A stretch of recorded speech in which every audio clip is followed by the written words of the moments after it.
Boom, hey internets. Been wanting to make this video for quite some time now, and a couple years ago when I started the idea of sketching out what this video was gonna look like, in my mind I had a pie chart as to how much spending of a brand is actually going to be on production, which was upwards of 70% of whatever your startup amount is. Might still do that, but as of late what I did is something a little bit more safer. And when I say safe, there's a couple ways to launch a brand, and that changes the nature of what your expenses are. If you clicked on this randomly, I'm John Phenom, clothing brand mentor. Been working professionally in apparel since 2000. So whatever today's date is, you can do the math. Beginning as an apparel designer, and as of late, several companies as a creative director in charge of the entire art department. So aesthetics and product development. I've traveled several countries doing mass production for apparel for a brand. So YouTube wise, as I do consulting for a lot of startup companies specifically in this space, I've done videos where I said one of the number one things that will kill a brand is misappropriation of funds. So basically not budgeting correctly. And part of that, I go in depth in a few videos where I say you don't know what you don't know. So you'll spend money definitely frivolously if you don't have a target. If you don't have a target, you won't hit it 100% of the time, because the nature of designing works with artists so much, you know, more akin to like a music artist, right? It's similar, and I'll draw a lot of analogies that way. And there's a lot of wonderful things about that in terms of creativity goes. What it's horrible at is holding your feet to the fire when it comes to logistics. So remember, you are launching a business, you are an entrepreneur. So it's really important that you get a grip of your logistical bandwidth and use 100% of that agency towards this startup project. Because if it's your dream and you want it to pay for your mortgage, or it's a side hustle that you want to just bring in a significant amount of money, both goals same direction. Like, you got to be organized and you have to line everything up so you know what you're aiming towards. There's two different routes I want to go with this video. The first one I want to talk about is going with a POD company. A lot of times I say third party,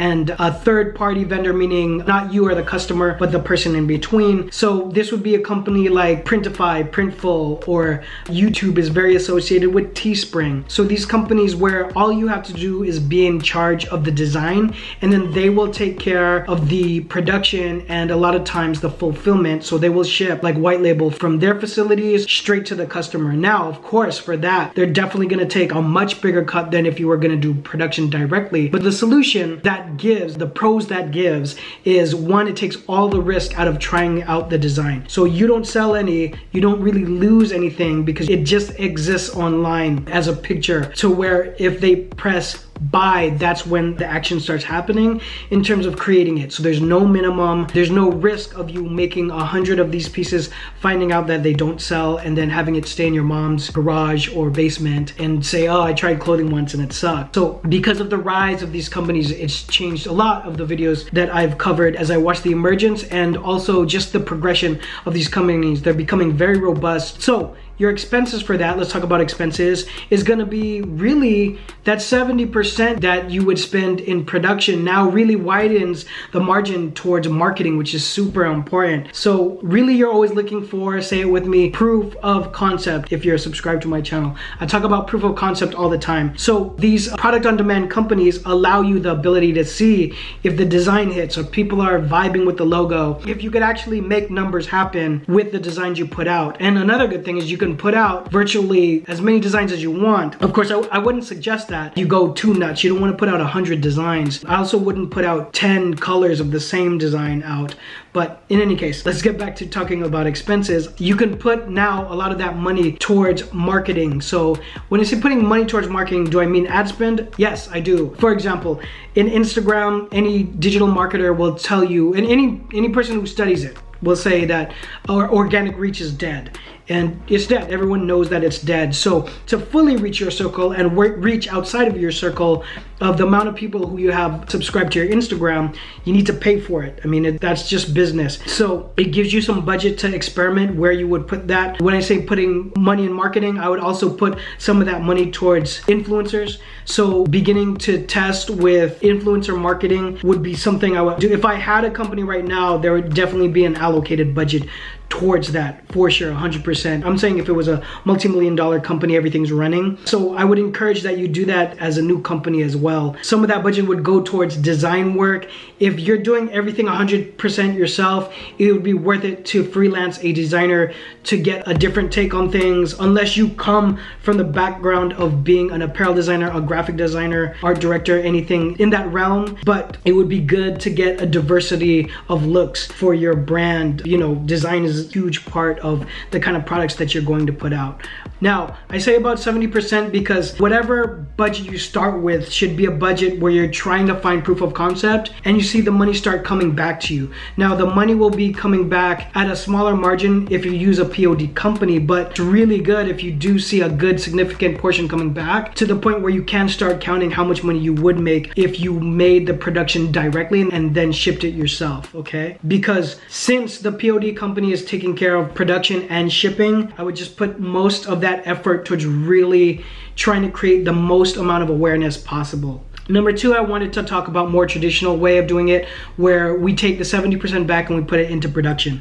So that squeezes everything else. I just talked about how important marketing is, and it's still important. So again, it's just think of whatever ratio is that you're starting with, but it definitely squeezes the amount of money that you would then put in marketing. So the 70% of production would be buying blanks and then getting it done. So whatever vendor you're using to make hats, to make shirts, you know, you'd be paying for blanks. I've talked about this before, but I would get my wholesale permit so that you could purchase the blanks separately, because you'll save some money there, unless it's a detail that you don't care about. If you're working full-time and this is a side hustle, then I would maybe not do that step and purchase the blanks separately from the vendor that's going to do the screen printing and the embroidery of whatever blank product that you're using to create the first items of your clothing company. Some costs you might not be thinking of is legal services or professional services. You want to get a trademark. I've done a ton of videos on it, but I suggest you use a lawyer who's amazing, who's helped a ton of people kind of through the process.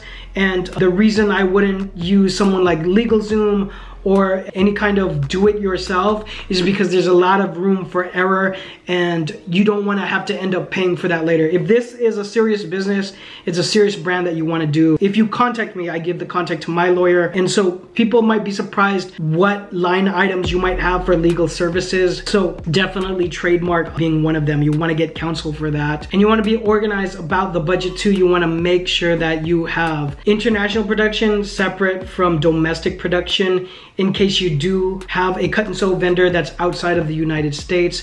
So there's quite a few other things that you might not be thinking of as you budget a brand. And so I created a budget that I'll share with some companies that consult with me, and I've made a version of it available for more of the green startups, which is probably like 80% of my channel. I created a version that's specifically for you guys. Now, I honestly think looking at it opens your mind up to the different kind of things that you're gonna have to have dollars spent on.